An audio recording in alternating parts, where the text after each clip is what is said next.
Lewis is a criminal defense attorney. When asked how he would defend Nick Rye, his answer is careful and measured. The most obvious strategy, he explains, would be an insanity defense. But that path is never simple. It requires proving that, at the exact moment the crime occurred, the accused cannot distinguish right from wrong. That kind of claim doesn't survive on opinion alone. It demands experts, forensic analysis, digital footprints, every message, every post, every record, examined to understand what was happening inside a fractured mind. To the outside world, Rob Reiner and Michele Singer's 36-year marriage appeared unshakable. It was the kind of relationship people admired from afar, pointing to it as proof that real love could survive Hollywood.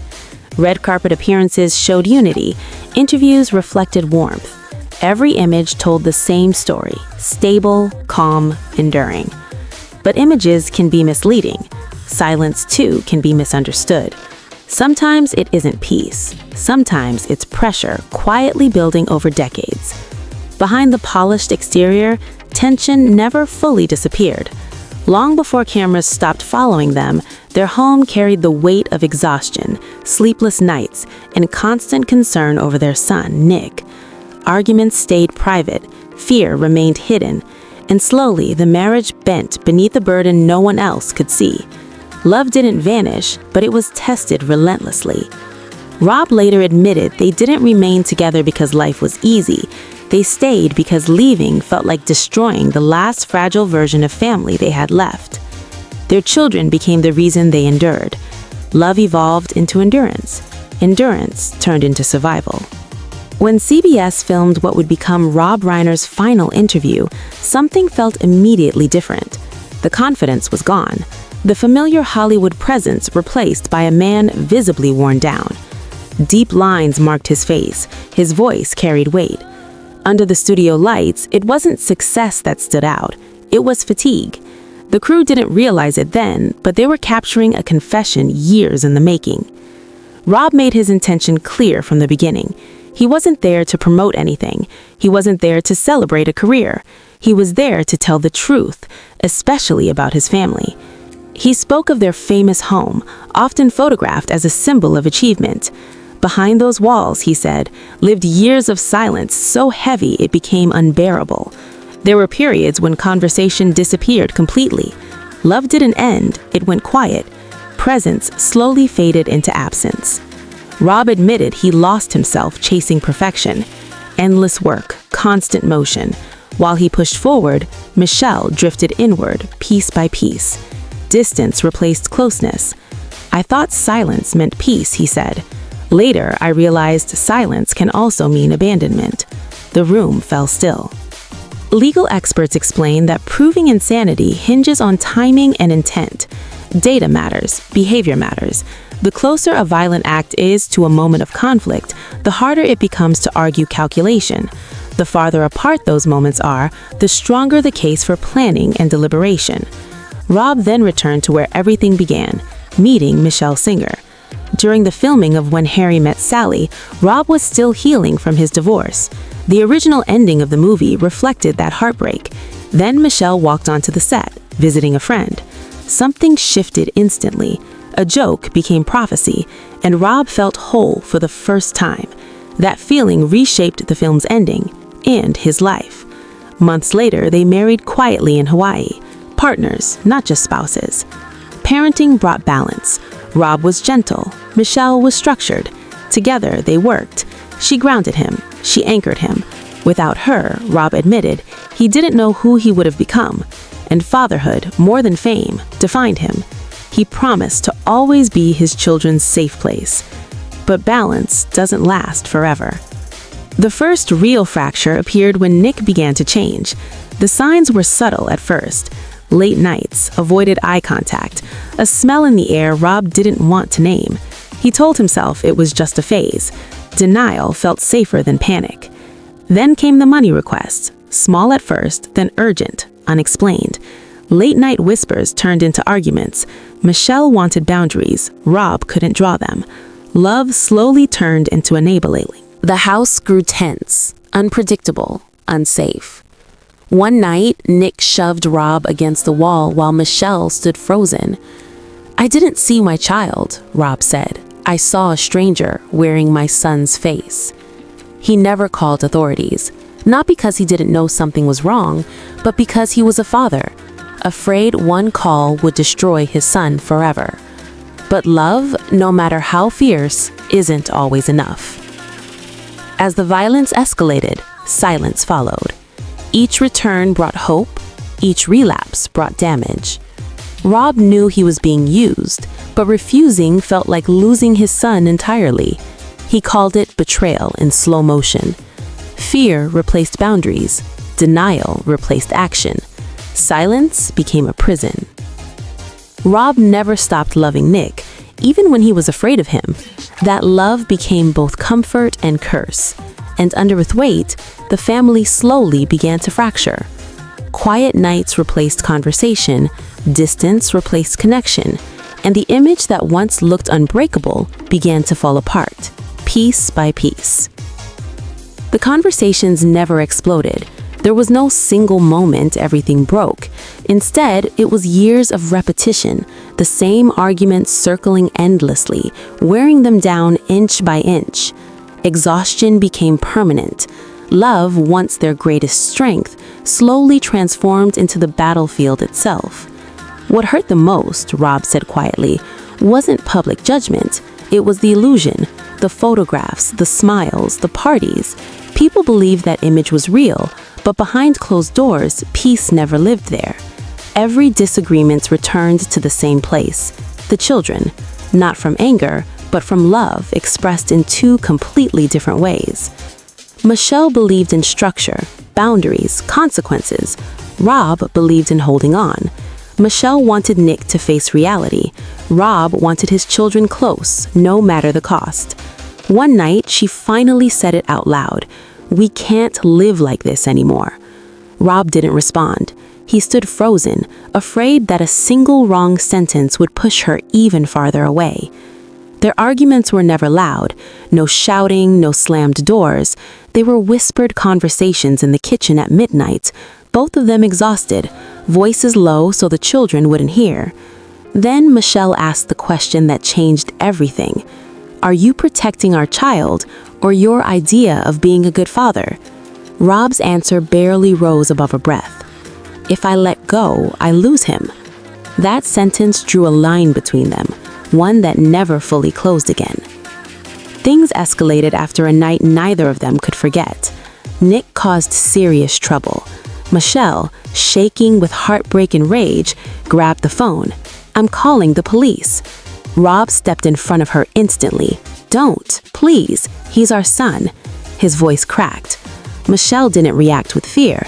She collapsed from exhaustion. "You're choosing him," she said, "and leaving me behind." The silence that followed said everything. Rob couldn't deny it. "I love you," he whispered, "but I love our child too. I don't know how to save you both." Divorce was spoken out loud that night. Suitcases came out, then went back into the closet. Rob later said it was the first time he truly believed their family might not survive, not because love was gone, but because love was pulling them in opposite directions. They didn't fight over money or fame. They fought over the children they loved more than anything. Michele wanted accountability. Rob wanted protection. "I couldn't bear to see my son in handcuffs," he admitted. Michelle's response cut deep, "And I can't live in fear anymore." Both of them were right, and that was the unbearable part. Rob chose silence instead of confrontation, hoping it would hold the family together.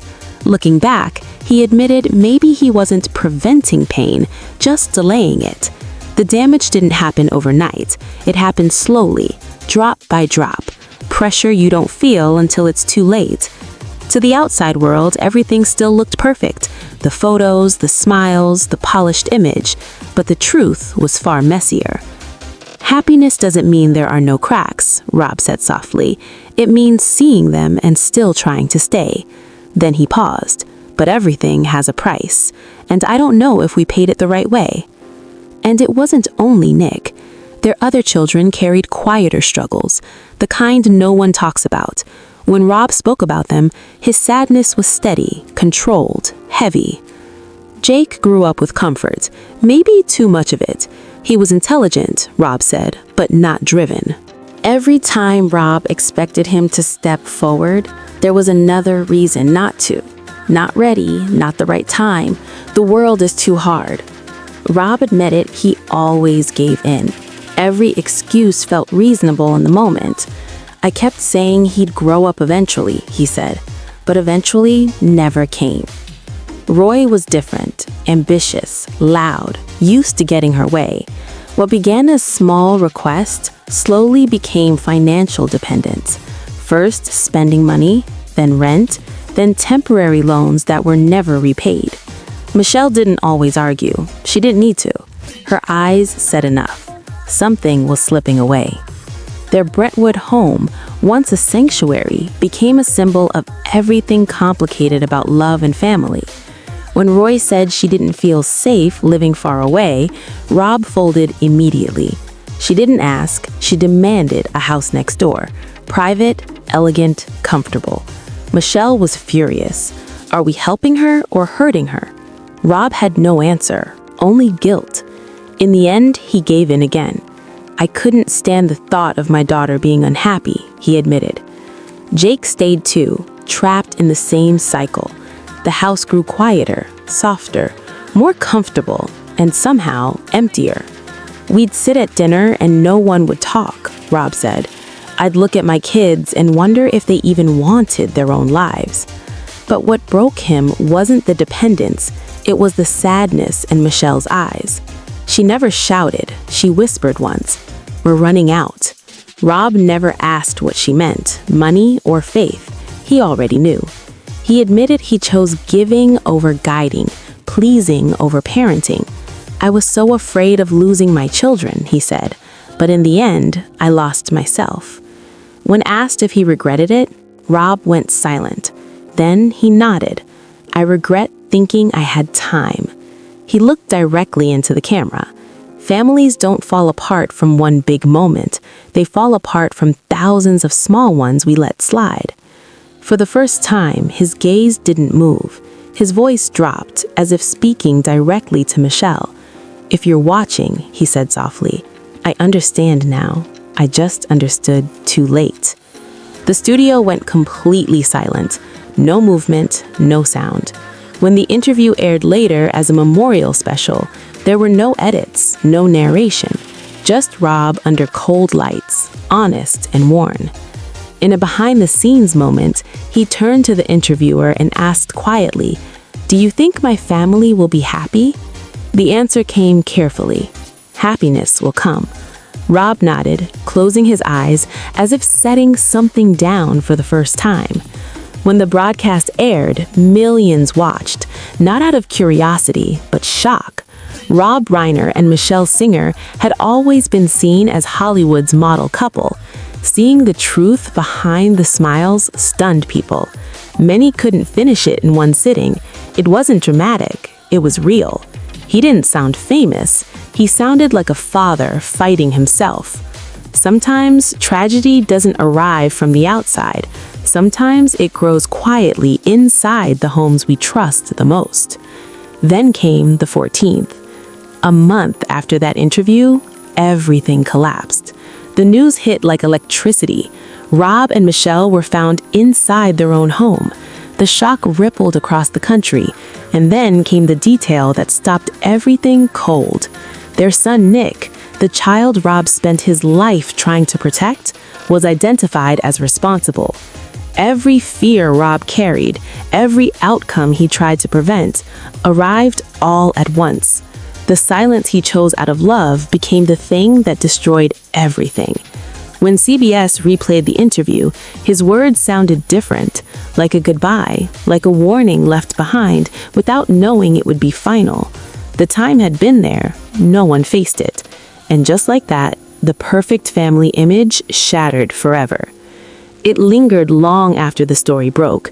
People couldn't stop asking themselves how many homes looked just like that, smiling for the world, carefully composed, while quietly unraveling behind closed doors.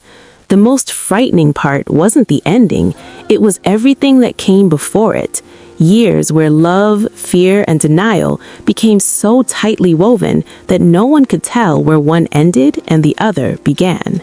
Rob's love for his son was unconditional, entirely unconditional. And that love, as powerful as it was, became blinding.